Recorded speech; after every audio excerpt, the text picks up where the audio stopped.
അപ്പസ്തോലന്മാരുടെ പ്രവർത്തനങ്ങൾ എന്ന പുസ്തകത്തിൽ നിന്നുള്ള വായന 13-ാം അധ്യായം. ബാർന്നബാസും സാവൂളും അയക്കപ്പെടുന്നു. അന്തിയോക്യയിലെ സഭയിൽ പ്രവാചകന്മാരും പ്രബോധകന്മാരും ഉണ്ടായിരുന്നു. ബാർന്നബാസ് നീഗർ എന്ന് വിളിക്കപ്പെടുന്ന ശിമയോൻ, കിറേനക്കാരൻ ലൂസിയോസ്, സാമന്ത രാജാവായ ഹെറോദേസിനോട് കൂടെ വളർന്ന മനായേൻ, സാവൂൾ എന്നിവർ. അവർ കർത്താവിനെ ശുശ്രൂഷ ചെയ്തും ഉപവസിച്ചും കഴിയവേ പരിശുദ്ധാത്മാവ് അവരോട് പറഞ്ഞു, ബാർന്നബാസിനെയും സാവൂളിനെയും ഞാൻ വിളിച്ചിരിക്കുന്ന ജോലിക്കായി എനിക്ക് വേണ്ടി മാറ്റി നിർത്തുക. ഉപവാസത്തിനും പ്രാർത്ഥനയ്ക്കും ശേഷം അവരവരുടെ മേൽ കൈവെപ്പ് നടത്തി പറഞ്ഞയച്ചു. പാഫോസിലെ മാന്ത്രികൻ.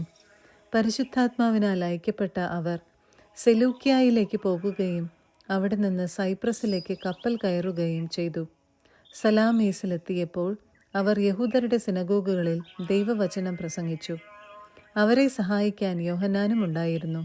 അവർ ദ്വീപ് മുഴുവൻ ചുറ്റി സഞ്ചരിച്ച് പാഫോസിലെത്തിയപ്പോൾ ഒരു മന്ത്രവാദിയെ കണ്ടുമുട്ടി.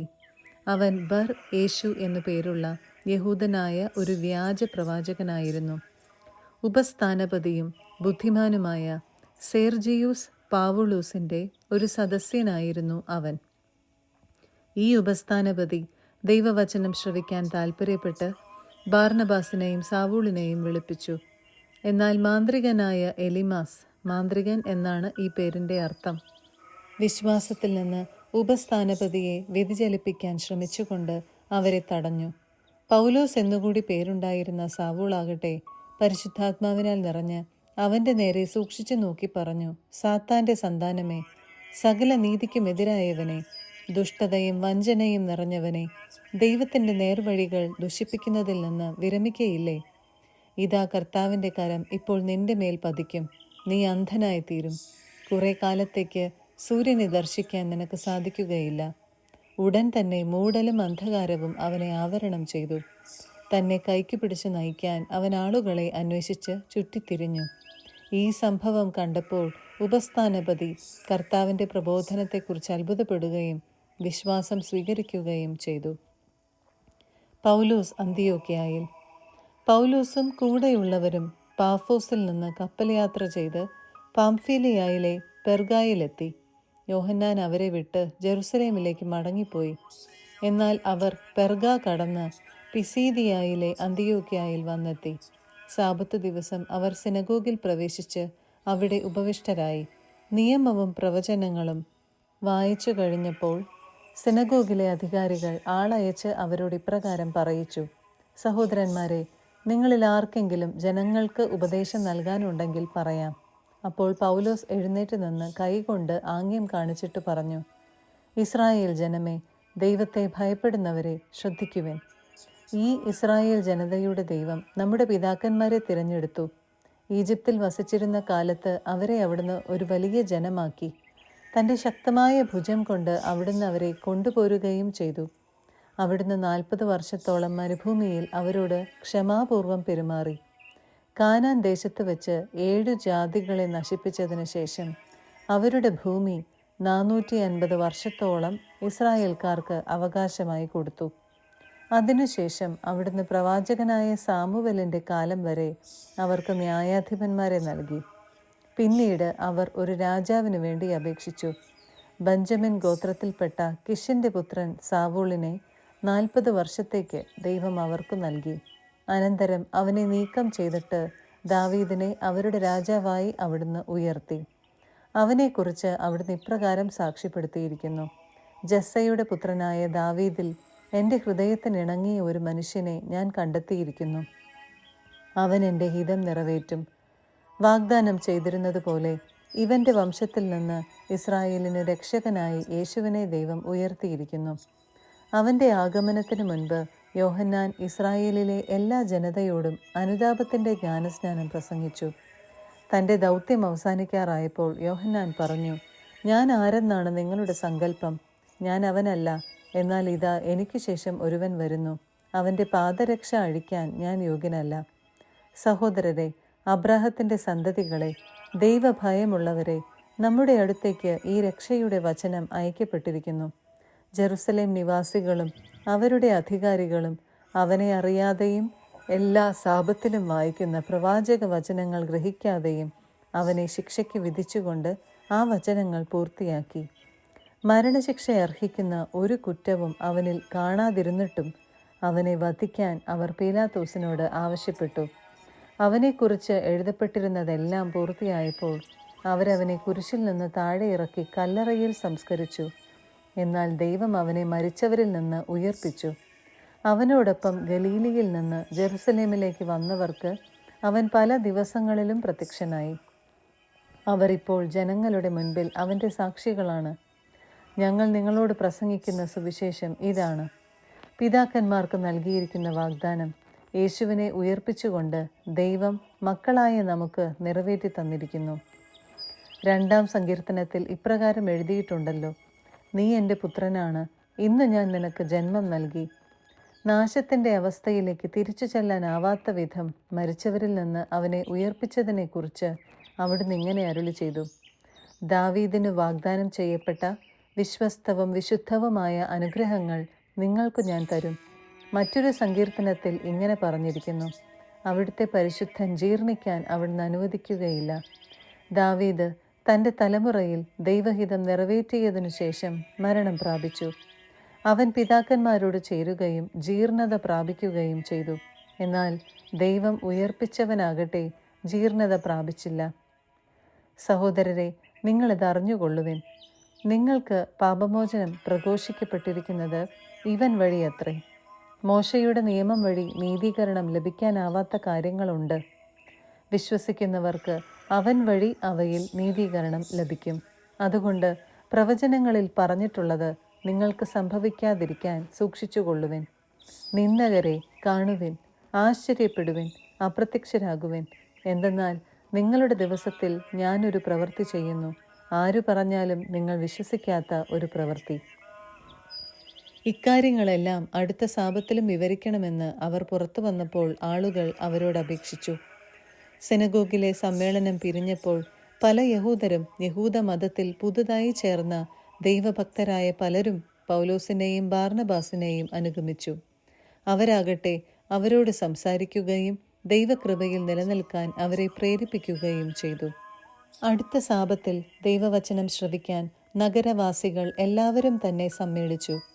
ജനക്കൂട്ടത്തെ കണ്ടപ്പോൾ യഹൂദർ അസൂയ പൂണ്ട് പൗലോസ് പറഞ്ഞ കാര്യങ്ങളെ എതിർക്കുകയും അവനെ ദുഷിക്കുകയും ചെയ്തു. പൗലോസും ബാർനബാസും ധൈര്യപൂർവ്വം ഇങ്ങനെ പറഞ്ഞു, ദൈവവചനം ആദ്യം നിങ്ങളോട് പ്രസംഗിക്കുക ആവശ്യമായിരുന്നു.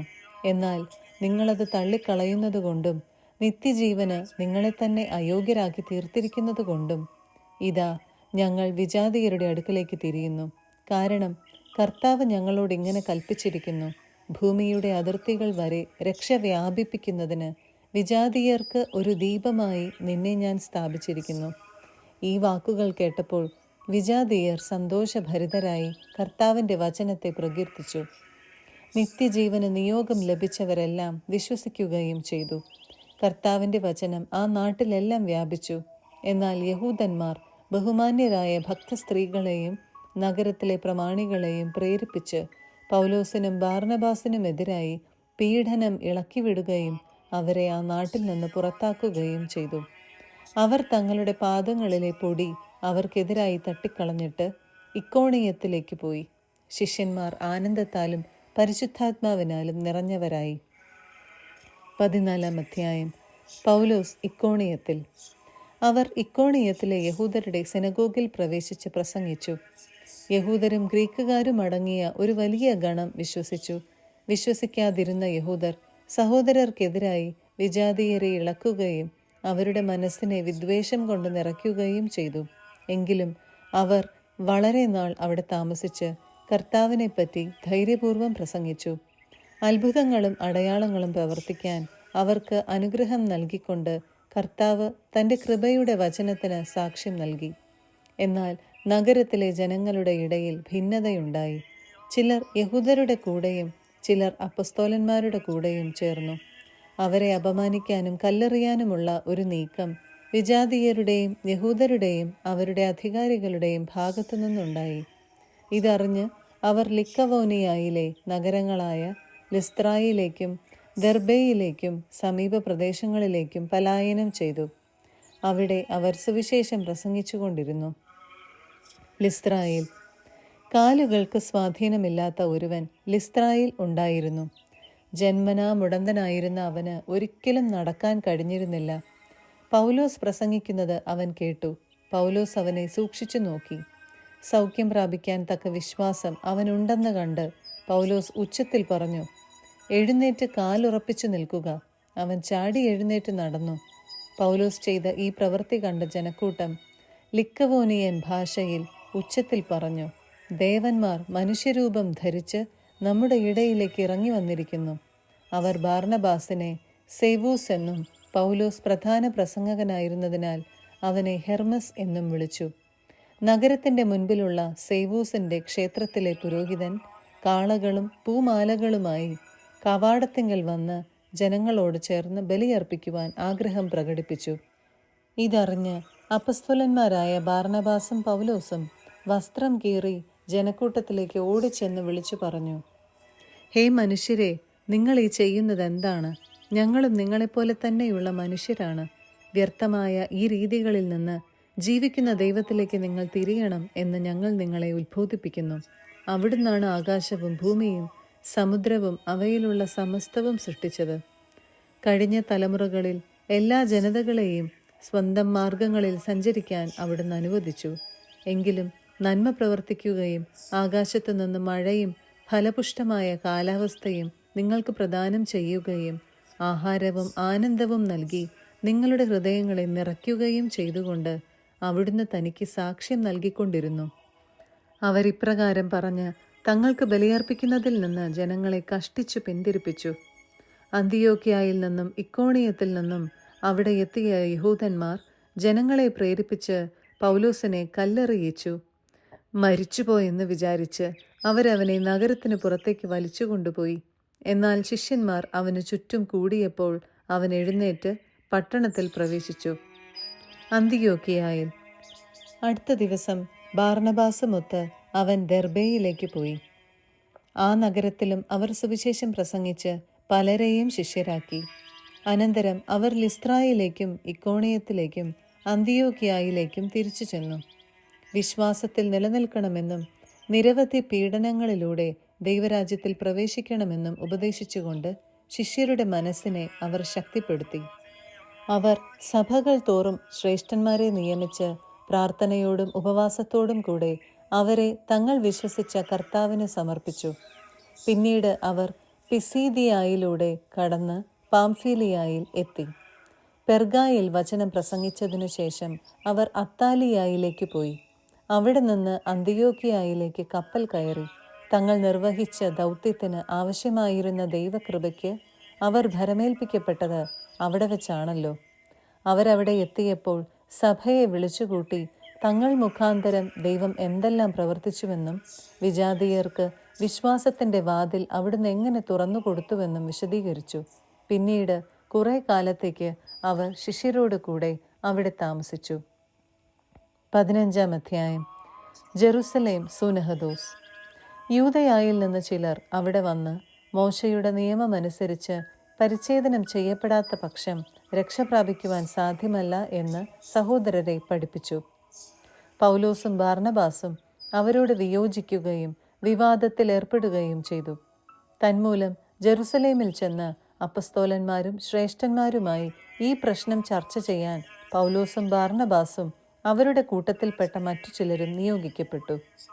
സഭയുടെ നിർദ്ദേശമനുസരിച്ച് യാത്ര തിരിച്ച അവർ വിജാതീയരുടെ മാനസാന്തര വാർത്ത വിവരിച്ച് കേൾപ്പിച്ചുകൊണ്ട് ഫിനീഷ്യ, സമരിയ എന്നിവിടങ്ങളിലൂടെ കടന്നുപോയി. സഹോദരന്മാർക്കെല്ലാം വലിയ സന്തോഷമുളവായി.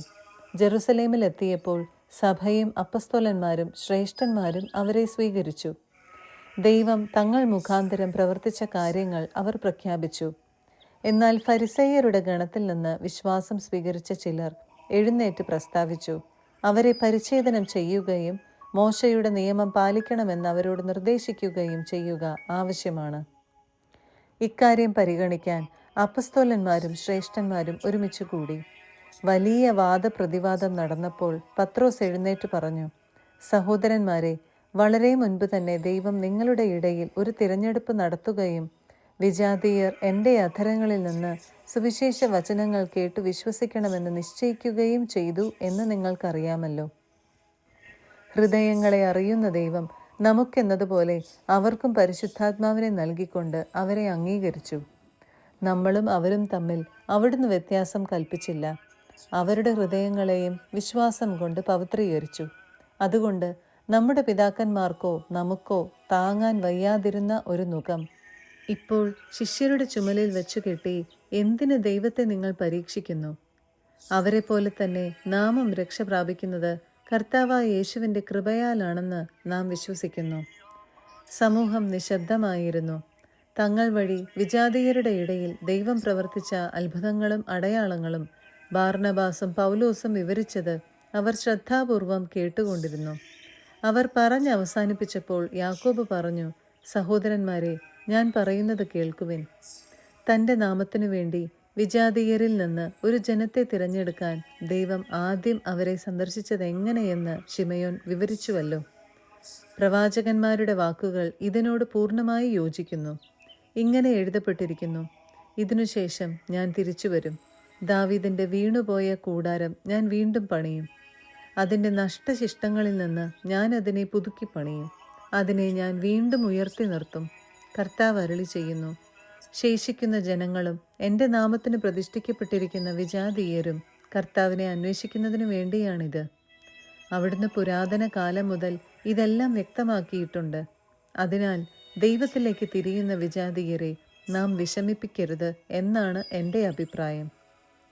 എന്നാൽ അവർ വിഗ്രഹാരാധനയെ സംബന്ധിക്കുന്ന മാലിന്യത്തിൽ നിന്നും വ്യഭിചാരത്തിൽ നിന്നും കഴുത്ത് ഞെരിച്ച് കൊല്ലപ്പെട്ടവയിൽ നിന്നും രക്തത്തിൽ നിന്നും അകന്നിരിക്കാൻ അവർക്ക് എഴുതണം. എന്തെന്നാൽ തലമുറകൾക്ക് മുൻപ് തന്നെ എല്ലാ നഗരങ്ങളിലും മോശയുടെ നിയമം പ്രഘോഷിക്കുന്ന ചിലരുണ്ടായിരുന്നു. എല്ലാ സാബത്തിലും സിനഗോഗുകളിൽ അത് വായിക്കുകയും ചെയ്യുന്നുണ്ട്. സൂനഹദോസ് തീരുമാനം. തങ്ങളിൽ നിന്ന് ചിലരെ തിരഞ്ഞെടുത്ത് ബാർനബാസിനോടും പൗലോസിനോടുമൊപ്പം അന്തിയോക്യയിലേക്ക് അയക്കുന്നത് നന്നായിരിക്കുമെന്ന് അപ്പസ്തോലന്മാർക്കും ശ്രേഷ്ഠന്മാർക്കും സഭയ്ക്ക് മുഴുവനും തോന്നി. സഹോദരന്മാരിൽ നേതാക്കന്മാരായിരുന്ന ബാർസബാസ് എന്ന് വിളിക്കുന്ന യൂദാസിനെയും സീലാസിനെയും ഒരു എഴുത്തുമായി അവരയച്ചു. എഴുത്തിപ്രകാരമായിരുന്നു: അപ്പസ്തോലന്മാരും ശ്രേഷ്ഠന്മാരുമായ സഹോദരന്മാർ, അന്തിയോക്യയിലെയും സിറിയയിലെയും കിലിക്കിയയിലെയും വിജാതീയരിൽ നിന്നുള്ള സഹോദരരായ നിങ്ങൾക്ക് അഭിവാദനം അർപ്പിക്കുന്നു. ഞങ്ങളിൽ ചിലർ പ്രസംഗങ്ങൾ മുഖേന നിങ്ങൾക്ക് മനഃശാഞ്ചല്യം വരുത്തിക്കൊണ്ട് നിങ്ങളെ ബുദ്ധിമുട്ടിച്ചുവെന്ന് ഞങ്ങൾ കേട്ടു. ഞങ്ങൾ അവർക്ക് യാതൊരു നിർദ്ദേശവും നൽകിയിരുന്നില്ല. അതുകൊണ്ട് തിരഞ്ഞെടുക്കപ്പെട്ട ചിലരെ നമ്മുടെ പ്രിയപ്പെട്ട ബാർനബാസിനോടും പൗലോസിനോടുമൊപ്പം നിങ്ങളുടെ അടുക്കലേക്ക് അയക്കുന്നത് നന്നായിരിക്കുമെന്ന് ഞങ്ങൾ ഏകകണ്ഠമായി തീരുമാനിച്ചു. അവർ നമ്മുടെ കർത്താവായ യേശുക്രിസ്തുവിൻ്റെ നാമത്തെ പ്രതി സ്വന്തം ജീവനെപ്പോലും പണയപ്പെടുത്തിയിരിക്കുന്നവരാണല്ലോ. അതുകൊണ്ട് ഞങ്ങൾ യൂദാസിനെയും സീലാസിനെയും അയച്ചിരിക്കുന്നു. ഈ കാര്യങ്ങൾ തന്നെ അവർ നിങ്ങളോട് നേരിട്ട് സംസാരിക്കുന്നതായിരിക്കും. താഴെ പറയുന്ന അത്യാവശ്യ കാര്യങ്ങളെക്കാൾ കൂടുതലായി ഒരു ഭാരവും നിങ്ങളുടെ മേൽ ചുമത്താതിരിക്കുന്നതാണ് നല്ലതെന്ന് പരിശുദ്ധാത്മാവിനും ഞങ്ങൾക്കും തോന്നി. വിഗ്രഹങ്ങൾക്ക് അർപ്പിച്ച വസ്തുക്കൾ, രക്തം, കഴുത്തു ഞെരിച്ച് കൊല്ലപ്പെട്ടവ, വ്യഭിചാരം എന്നിവയിൽ നിന്ന് നിങ്ങൾ അകന്നിരിക്കണം. ഇവയിൽ നിന്ന് അകന്നിരുന്നാൽ നിങ്ങൾക്ക് നന്ന്.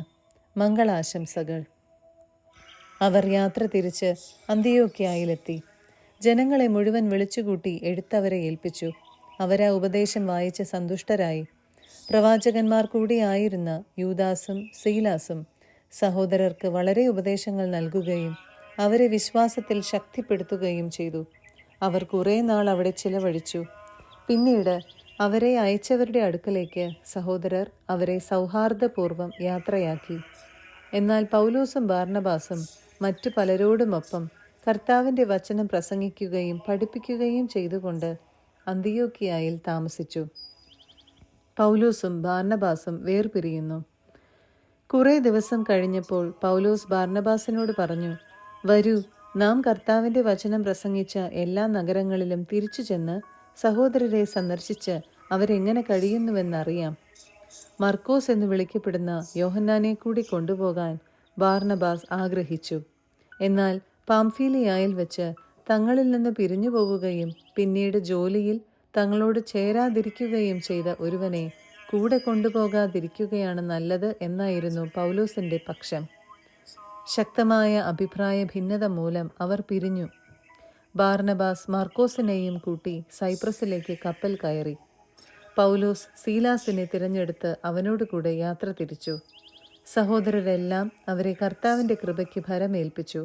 അവൻ സഭകളെ ശക്തിപ്പെടുത്തിക്കൊണ്ട് സിറിയായിലൂടെയും കിലീക്കിയായിലൂടെയും സഞ്ചരിച്ചു.